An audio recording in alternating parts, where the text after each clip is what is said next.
All right, welcome everyone to round two.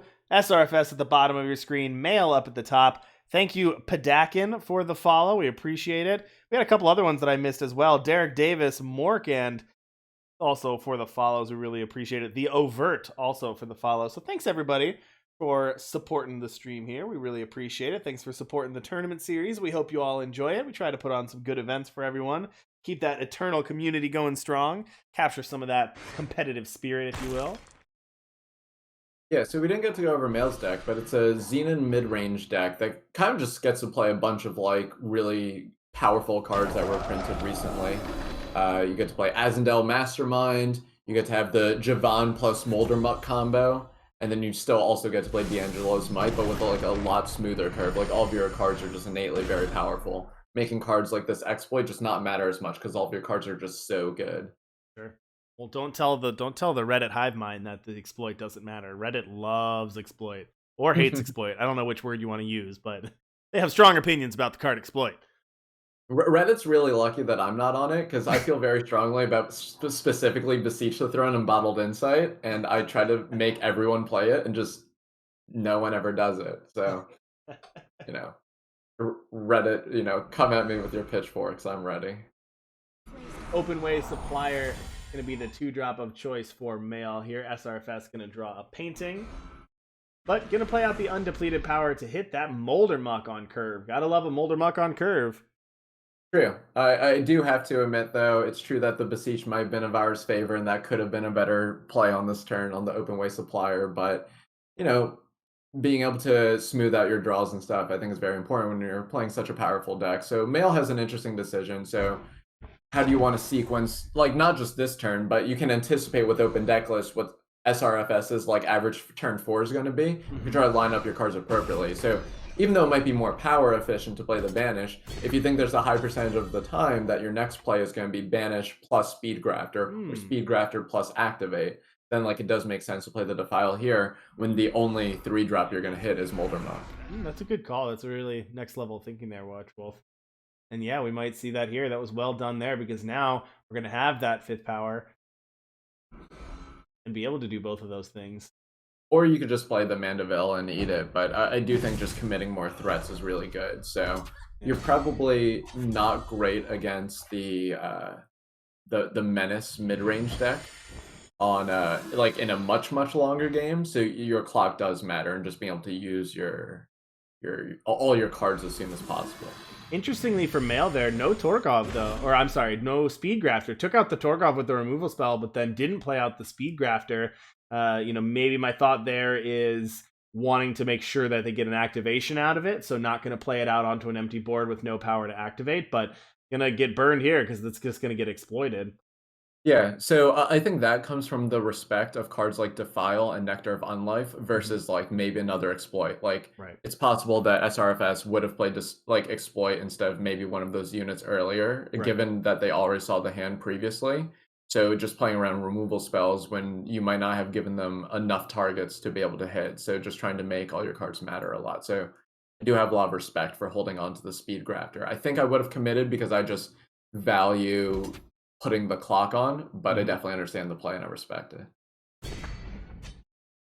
They're going to swing for 1. Now they have the option to just play out the Mandevilla as just a big life-stealing unit, but the Mandevilla is good for more than being a unit. It also is a big removal spell as well. So an interesting decision. Do you hold it as a removal spell, knowing that SRFS might have more threats coming out? But if you do that, you're not really committing anything to the board and you don't have anything else going on. So you're sort of kind of just punting your turn, basically. You're just saying, here you go. You have it back. I'm not going to do anything. It's a tough choice. Well, the hardest choice is that you know that there's a Thunderstrike Dragon, unless if both of them were plundered. So it's just like, if you wait, then you can trade with it. But if you play the Mandevilla, and then say it's only Thunderstrike Dragon, that can come down. Obviously, there's a depleted power here, but like, Mail didn't know that. Then you might be able to tempo them out by just being able to play Rune of Relocation and maybe drawing another one, or a removal spell, or another unit, like a Speed Grafter. And so I really like playing the 5/5 out there. Once again, you have to just be aggressive here because the Menace deck's going to have a better late game. Yep, and now this is interesting. Nice draw off the top there for Mail. That was sort of timely to draw this exploit.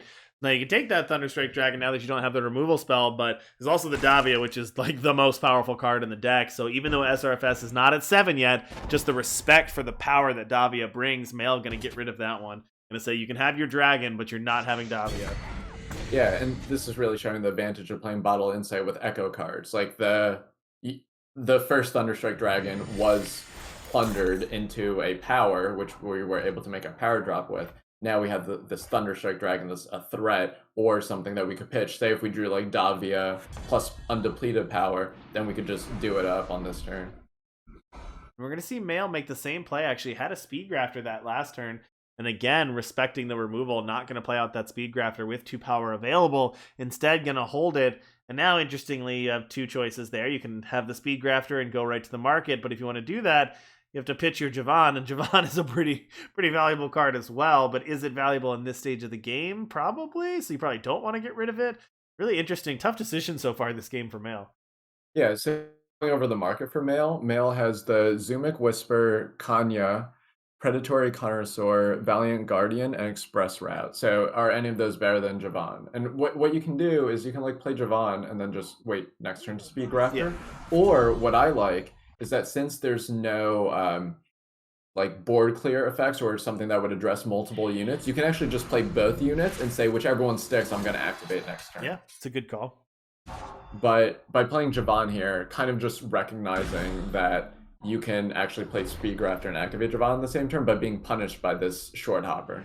Yeah, so that's now 2 times Mail has made the informed decision to hold the Speed Grafter, but both times has gotten punished because have gotten both of them discarded from their hand, have not been able to cast them yet. Of course, not saying Mail was wrong. It is a very calculated choice to do that, but it is just interesting that they've lost the Speed Grafters both times.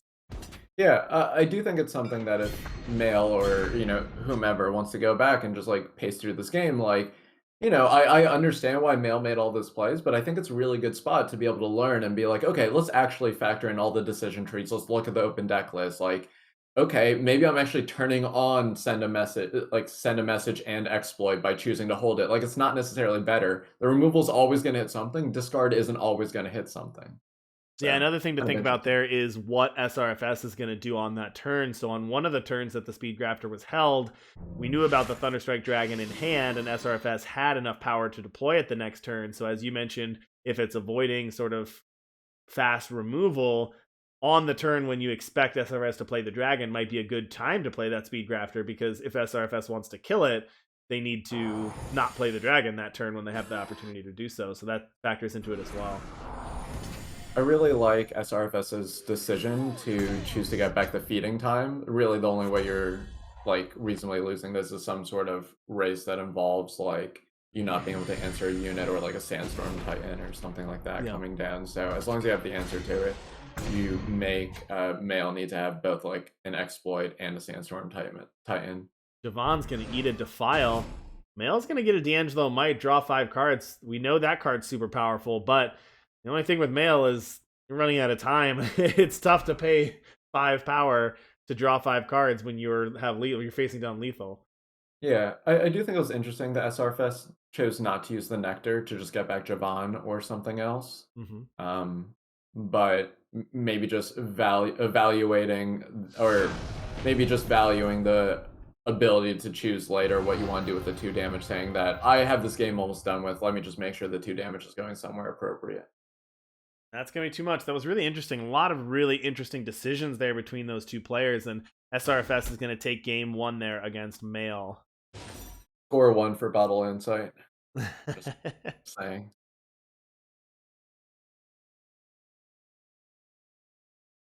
So this Davia deck put up some results, looked really good on Friday. So far looking pretty good from what we've seen, and a lot of players deciding to bring it. Do you feel that this is strongest deck in the format? Contender for strongest deck in the format? Too early to say? I think Milas is the best deck in the format. I think as an archetype, it's playing a lot of like very aggressive things, and I think the onus is on the aggro player to understand how to build a deck that can combat it like appropriately. So unfortunately, Kolokoma couldn't make it today, who was going to play my other list, which was Skycrag aggro, where one of these is a bad deck and one of these is a good deck. But I think my Skycrag aggro has a pretty good like menace matchup, so I guess the viewers won't be able to see that one. Maybe for that condition open in the future. SRFS having to take a mulligan here, going to go down to 6. Mail kind of snap keep their hand. Lots of power, Speed Grafter, Removal, Mandevilla, Azendel. Sort of the perfect hand that Mail wants. SRFS had to keep a 6, had to mulligan to a 6, and not the best. I mean, you got some Echo there, you got the Beseech the Thrones, so it's alright, but not necessarily the most powerful hand.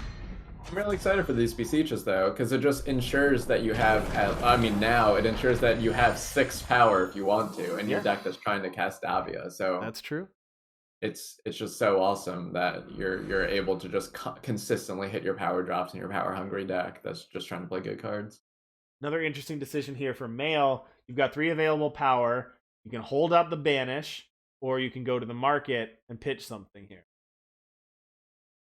Guess you got to look at the deck list and say, what threats am I afraid of that I really want to banish on turn 3?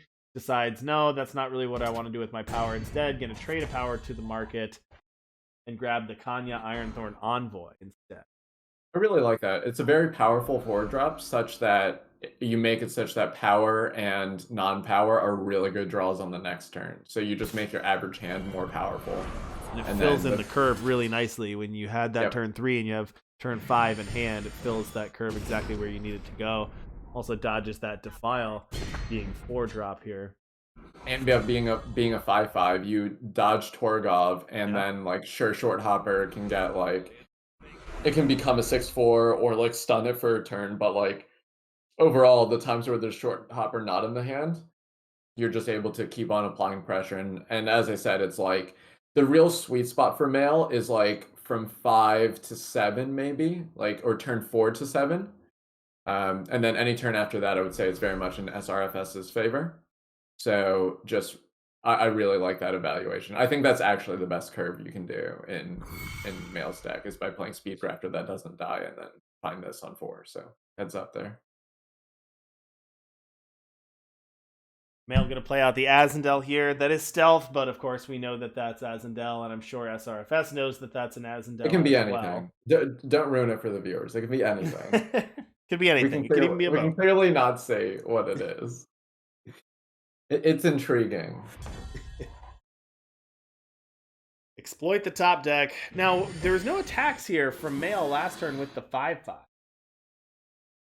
Yeah, so if you attack with the 5/5, then you're going to eat the Torgov, and if you believe that you have the better late game or the better next, say, like, set of turns, however you want to put it, and then you value your life, like, you'd rather not do this exchange for life and allow a draw and discard. Yeah. Because, every draw and discard, if Torgov gets up to 7/8, then it can actually start to be a problem. It might be mana build or banish by then. Yeah, that's a good point. That is valuing that looting ability very highly, though. I mean, 5 damage is a lot. That's almost a third of SRFS's life total. And valuing 1 loot basically off of that is a big game for sure. Gonna get the exploit off the Azendel. So Azendel's now 6/6 and gonna exploit out that Davia again. That's nice. I mean, Mail has sort of had really impactful turns so far, and now gonna get the teleport off of the power amplified to get rid of the Torgov and hit for 11. That's exactly how Mail drew it up.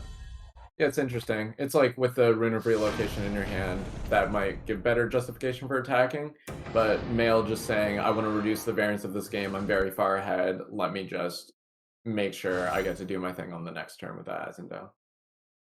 Mail gonna take that one, tie it up 1 game apiece. Let's switch over and take a look at Mail's deck list here for a moment while they're getting paired for their game 3. Xenon midrange. It's funny how a lot of these Expedition decks seem to revolve around like 1 key card. We talk about Davia control, and Javon has looked so good in these decks that we've seen over the last couple weeks. Yeah, this is like a deck that I would expect Mail to play. Like, it feels like a very Mail deck to me. But so yeah, you're just playing like a lot of really good cards, and you have a lot of decision making, and just by having all your cards be very impactful, like I mentioned in the earlier game, you actually make cards like Exploit a lot worse, because if all your cards are really good, then like it almost doesn't matter what they take, and then it's a tempo disadvantage. Sure. All right, going into game 3 here, players are tied at 1 game apiece. SRFS already took a redraw, so is going to keep the second one. We're going to get a Thunderstrike Dragon, a Torgov, a Short Hopper, and a Permafrost. Not bad, although, man, it sure feels like SRFS has gotten expensive parts of their deck. These has not gotten a low part of the curve in any of the game we've seen so far. Now, it might not punish them against Mail, but yeah, it is a little bit slower here. Well, to be fair, the low part of the curve is like playing cantrips. Like it's just playing like Beseech the Throne and Bottled Insight. Yeah, Like there's that's no fair. 2 drops, and the only 3 drop is Molder Muck, which gets hit by Defile. So That's fair. No it's League Explorers in this version. yeah, that's the other Watch Wolf deck, the hidden one.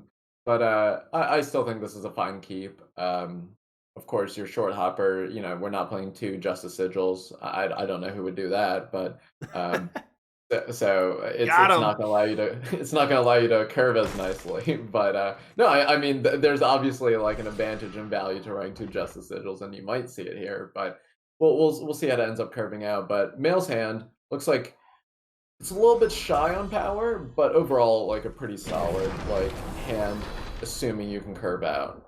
Like Yeah, so assuming you stuck go 2 on into 2. There's no more power in hand. Open Way Supplier is going to give +1 power and 2 Speed Grafters. So Mail has things to do, but really wants to draw more power. Banish is not going to be it, so this is going to be a little awkward here. Yeah, and it also like tips the hand to SRFS. So if they hit any removal spell, they can just hit the open way supplier and know that they set them back. well, I was going to Okay. say call you Psychic there, but actually decided to hit the Speed Grafter instead of the Open Way Supplier, but did draw that removal spell off the top of the deck.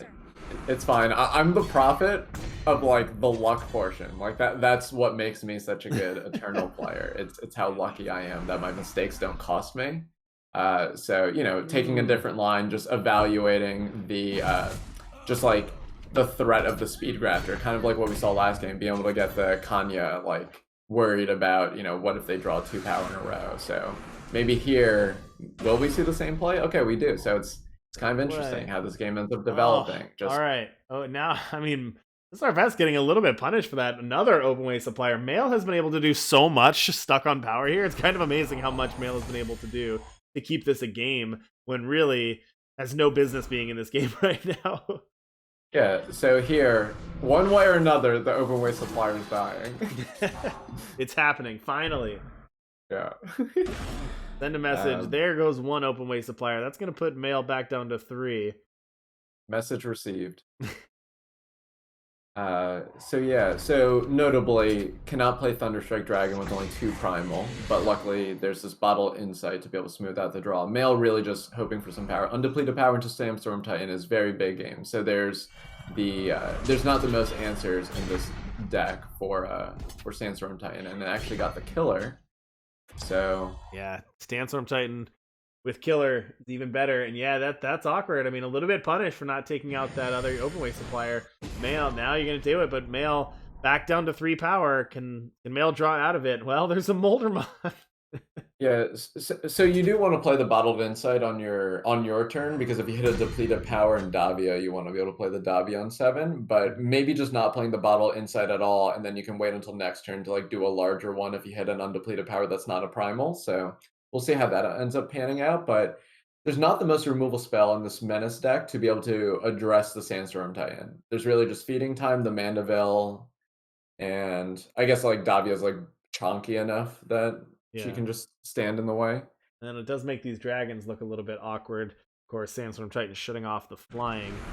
Ooh, this is interesting. So SRFS has a good answer for Molder Muck in hand with the Permafrost, but because it has killer, thanks to the open way supplier, Mail is actually able to get one of the killer attacks off and keep a Molder Muck around. So even if SRFS answers that with the Permafrost, still kind of got its value. Okay, it's pretty interesting how you choose to develop from here. So you have your third primal source.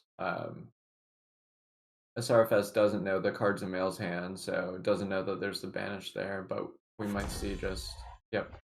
This is kind of what I expected, so you probably just start playing the dragons and hope that they're good enough, but with 2 removal spells in Mail's hand, it looks like they're poised to be able to take it over both. So it's like a free attack with the Sandstorm Titan with like SRFS like tapped out, but maybe just saving time and mental energy Yeah. for both players. Very considerate. Both these players are pretty good friends. Sure. What's coming out? And here we go. Now this is the time I like to see D'Angelo Might. You got a stalled board. You're at 22 health. Your opponent's played out their hand, and now you draw 5, and that's gonna be a kicker. And one D'Angelo Might looks for another D'Angelo Might in hand, as well as a Banish, Mandevilla, Blueprints. We're getting up to where Blueprints might be useful. It's like what they always say. Do you want to draw 5 cards? It's like, D'Angelo might.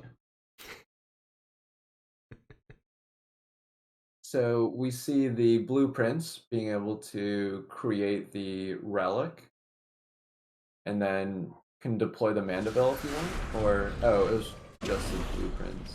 Or is there the relic? I don't know. Mandevilla just gonna get rid of one of the dragons, attack in. This attack's fine, but I think it's a little bit worse, a little bit less impactful than maybe it looks in the turn, because the Sandstorm Titan can just be blocked. Those can just bounce off each other, and then the Moldermucks are making each other smaller. So really just attacked in for 2 damage there with that. Oh, that's big games. That is so big. Mandevilla taking out that Sandstorm Titan, and now this dragon can fly. You want to draw 1 card? D'Angelo might. Well, we need to get some Manacles back in here. I know, right? I came back. I want to see some Manacles. Xenon Heirloom going to be fired off. You don't get to see it often. Pay 7 and sacrifice Xenon Heirloom to deal 4 damage to any player and gain 4 health. So drain for 4. Look at the top 4 cards of your deck. Put 1 on top and then discard the rest. It's funny that you're forced to put 1 on top. Like, if you see 4 power that's not Rune of Relocation, you're like, oh no, I'm drawing a bad card next turn. Well, in that case, you just say, well, I'm glad I'm only spending 1 turn drawing these instead of 4. Yep. But we see Mandeville, Azendel, so it's probably like, I don't know, Javon. I think Javon is like a pretty good card for you if you're discarding those. Maybe just one of your other 5s. Sinister Rumor, so you can get back whatever you want. So cool optionality there. Mandevilla does seem pretty good here because that can take out the Thunderstrike Dragon. Going with the Speed Grafter. Okay. You can go Valiant Guardian. You know you're going to hit it here. There you go. Valiant Guardian. Good call. Valiant Guardian, 9/9 charge, endurance, overwhelm, valor. Enemy spells cost. Do you want to draw 5 cards? D'Angelo might. D'Angelo does for sure. Feeding time, and exploit, Nectar of Unlife, Permafrost. Gonna fire off that exploit. We're gonna just take the Valiant Guardian. D'Angelo might take that, Valiant Guardian. Nicely done, Essarefess, saying, get out of here with that market card. Hit you for 5, then draw a Davia. Back and forth. I think your life total actually matters enough that you need to just play your cards. I think you need to play a removal spell on the Speed Grafter, but I definitely appreciate, like, the thing is you already, like, looked at the opponent's hand, so you know that they're pretty present playing D'Angelo's Might, so if you, like, play the Nectar, then they only draw 1 card, but I definitely respect just saying, like, the Speed Grafter might not matter in the grand scheme of things, and I'm worried about, like, running out of fuel. It's hard to make that argument when you have Davi in your hand, but it's playing around exploit. So I respect it. I get it. An attack for 2 is going to put Essarefess down to 8. Got to be careful now also with that heirloom out, because remember that can drain for 4. So Essarefess at a virtual 4 has got to be a little bit careful. But lots of tools in hand to deal with things, and that Davia can hit this turn. And let's see what the options are. You got another D'Angelo Might, exploit, bottled insight. The combo, it's there. Nectar of Unlife. Let's get a pair of Thunderstrike Dragons. I'm going to put Mail down to 4. Mail has gotten really flooded as well. If you've seen the draws off of these D'Angelo Mites have been just power for the most part. It's been really tough on Mail, not really drawing a lot of action. Yeah, the problem with the SRFS's play there is like the clock isn't necessarily good even around like removal spell plus like heirloom activation. Like if you play the Davia, it's like a lot safer, and like the Speed Grafter is less likely to matter, especially now that like Valiant Guardian's not there. But just making it have to be Rune of Relocation, I can like respect that, and making it so that way if they draw the last blueprints, they can actually just win the game with shooting for the last 4. So yeah, true, and we can see the first still one go off here. That's going to put SRFS down to 2. Not finding the other blueprints though. Yeah, You don't really it's call gonna these. be You don't really think of these decks as racing decks, but here we go. We're racing each other with 6 drops and 7 drops. yeah, it's gonna be a really tight game. I don't think, other than drawing the last nectar, I don't think there's a way to win this turn. Gonna Because if use you draw the the last Vara's favor to nectar, put SRFS down to 1. SRFS yep. does have the Mandevilla has lifesteal, so it can go back up to 4. Well, not really, because one of the Moldermucks blocks and offs Oh itself. right, yeah, you can't even do that because any attack is just gonna get blocked and the Moldermuck dies. You're right. So Yeah, and you don't have enough power to play Davia perma, and like whatever. So even if you did want to gain life, you can't. right. So you just got to present the best kind of lethal for next turn and just take your lumps the times that they draw the last blueprint. Well, if you really wanted to, you could Mandevilla feeding time perma if you really wanted to get that 3 life, but The problem is like 4 is pretty similar, except for exactly Vara's favor. I think it might potentially just right, be 4 you better need if it to. was 5, it would be different because you could dodge the heirloom, but 4 doesn't even dodge Right. the heirloom, so But here you're not dodging. You're Vara's not dodging favor. Vara's favor. Yeah. Yeah. But here you present enough lethal threats. Ooh, Sinister Rumors. That gets back the Time Valiant Guardian, doesn't it? Does that have overwhelm? It does. But Looks like that's. but Mandevilla has Yeah. 4 Yeah, so 4 that's- lifesteal, so it's gonna take. Right, but then the banish. Oh, but then the banish stops the lifesteal. Yeah. Wow, what a draw for Mail. Oh, wow. Yeah.